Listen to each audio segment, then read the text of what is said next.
We start with a man in India. Villains have paid him a large amount of money to cause an accident at a nuclear power plant. It's so much money, he can take his kids to Disneyland in Florida. Disneyland isn't in Florida. It's an understandable mistake, but it still looks bad when a book starts with a geography error.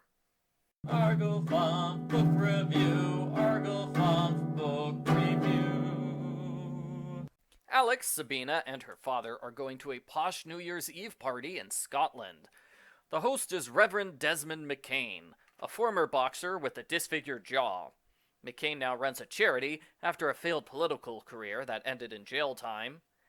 McCain invites Alex to a high-stakes card game, and I'm surprised this doesn't raise any red flags for Alex.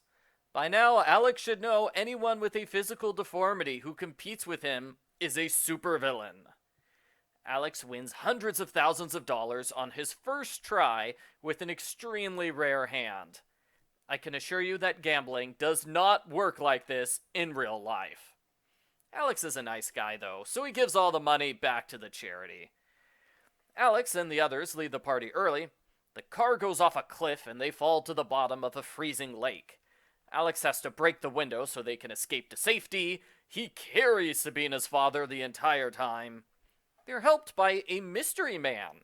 He shows up out of nowhere, gives them blankets and a trip to the hospital, then disappears without a trace. Alex tries to convince himself that the car crash was an accident, not a deliberate murder attempt. After all, who would want to kill him? Lots of people, Alex. Lots of people would want to kill you. Alex visits his uncle's grave when he's attacked by 3 assassins. Alex manages to escape, only to learn the attack was a setup. A sleazy reporter named Harold Bowman recorded the whole thing. He wants to write a tell-all novel about Alex's life as a spy. As if. Who'd want to read a book about Alex Rider? Alex is forced to go to MI6 and ask them to stop Bowman. This leads to a creepy chapter where they erase Bowman's existence. The spies change all of Bowman's bank and personal records to show he's dead. Nobody believes him when he says who he is. And it ends with him being arrested for his own murder. It's like something out of a Twilight Zone episode. After that demonstration, Bowman decides never to mess with spies again. He keeps that promise for 6 whole chapters. The spies give Alex a simple mission. There's a research center which is working on genetic mutation in plants. They want Alex to break into the main boss's office and use a memory stick to copy his computer. The mission goes relatively well until McCain and the boss arrive unexpectedly. The boss realizes someone's been in the room. He calls a security alert, and it takes Alex 3 chapters to escape. He has to dodge bullets, blow things up, and go through a poison greenhouse with the deadliest creatures and plants on Earth. Funny how a harmless research facility doubles as an extreme death trap. Alex is forced to kill someone in the greenhouse. McCain kills Bowman after getting a lot of information about Alex. McCain's fiancée, Myra Beckett, kidnaps Alex and takes him to Kenya. She forces Alex to join her in a crop duster, where they spray strange chemicals on a wheat field. McCain arrives that evening. As usual for villains in this series, he tells his whole life story and explains his entire plan over a meal.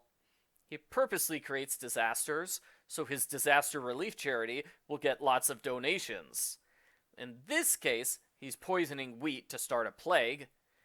McCain dangles Alex above a crocodile pit and interrogates him for a while. He leaves Beckett there to watch as Alex dies. Things look bad as Alex starts to lose his grip. He's rescued by Mystery Man! Mystery Man is a secret agent from India who came here to kill McCain.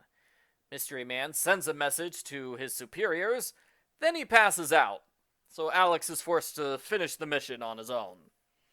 Alex rushes to a nearby dam. Not that nearby, it's 3 miles away. Alex blows it up, causing a flood which destroys the poisoned wheat field. McCain's guards try to attack Alex with spears, but all that does is give Alex a weapon to kill them with. There are 2 scenes in England with the new Prime Minister. He doesn't trust the spy masters or their suggestions. He decides to stop the plague with bombs. When the bombers report the wheat field doesn't exist anymore, the Prime Minister assumes the spies are incompetent and should be fired. This feels like a setup for the next book, although I'm told the Prime Minister never appears again in this series, so maybe not. Mystery Man shows up with a plane and a rope, just in time to save Alex from the breaking dam. That is 3 times Mystery Man has shown up out of nowhere and saved Alex's life. Mystery Man is the real MVP of this book. I know he's just a Deus Ex Machina character who only appears when the book needs an easy way for Alex to survive, but I actually like that character. Sadly, Mystery Man is murdered by McCain at an airport. McCain tries to kill Alex, but Alex hides behind fuel barrels. Alex straps a small bomb to a barrel and pushes it at McCain.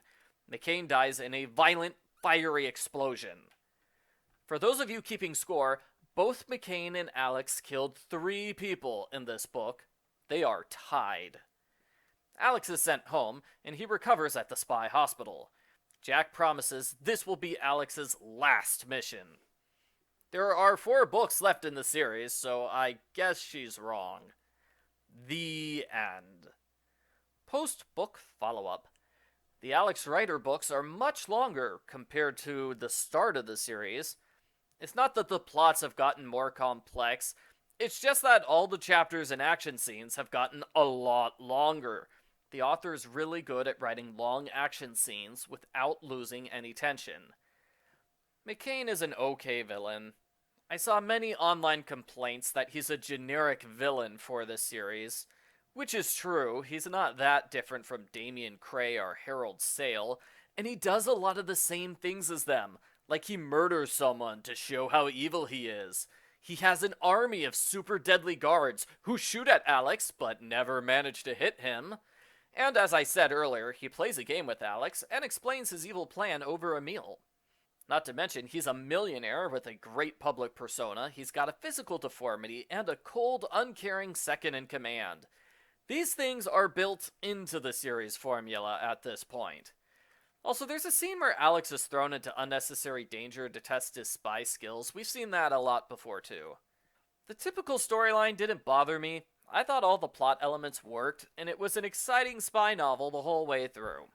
For the most part, Alex doesn't have spy gadgets to rely on, which raises the tension. The only part I actively disliked was a 1-chapter interlude where Alex discovers the villains have filmed a commercial. That felt like a time waster to give McCain enough time to figure out who Alex is and create a kidnapping plan. TV Tropes says this is a breather episode before the series' grand finale. It does well in that regard. One final note. I read the US edition. They made some changes to the text.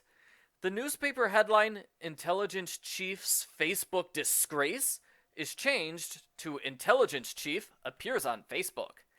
Myra Bennett's last name is changed to Beckett. The scene with the memory stick gets a rewrite, which removes a swear word and adds a progress bar. I give Alex Rider number 8, Crocodile Tears, an 8 out of 10.